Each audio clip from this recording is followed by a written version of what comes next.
16 సంవత్సరాల క్రితం ప్రారంభమైన ఆధార్ కార్యక్రమం ప్రారంభమైన దగ్గర నుంచి ఇప్పటి వరకు కేవలం 1,15,00,000 కార్డు నంబర్లను మాత్రమే డీయాక్టివేట్ చేసినట్లు ఉడాయ్ వెల్లడించింది. ఇప్పటి వరకు కోట్లాది మంది చనిపోయినా నిలిపివేసిన కార్డు నంబర్ల సంఖ్య తక్కువగా ఉండడం గమనార్హం.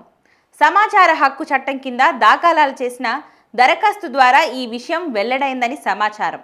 ఇక 16 ఏళ్ల క్రితం కేంద్ర ప్రభుత్వం ఆధార్ ప్రోగ్రాంను ప్రారంభించింది. దేశంలో 2025 జూన్ నాటికి 142.39 కోట్ల ఆధార్ కార్డులున్నాయి. యునైటెడ్ నేషన్స్ పాపులేషన్ ఫండ్ ప్రకారం దేశ జనాభా 146.39 కోట్లుగా ఉండగా, మరోవైపు సివిల్ రిజిస్ట్రేషన్ సిస్టమ్ డేటా ప్రకారం 2007 నుంచి 2019 మధ్యలో సగటున ప్రతి ఏటా 83.5 లక్షల మంది మృతి చెందారు. ఇలా ఇన్నేళ్లలో కోట్ల మంది మరణించిన ఉడాయ్ డీయాక్టివేట్ చేసిన కార్డుల నంబర్ల సంఖ్య స్వల్పంగా ఉంది. 10% ఆధార్లను మాత్రమే నిలిపివేసింది.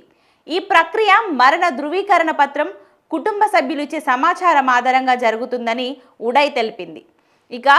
అయితే త్వరలోనే డీయాక్టివేట్ ప్రక్రియ ప్రారంభం కానున్నట్లు విశ్వసనీయ వర్గాల సమాచారం.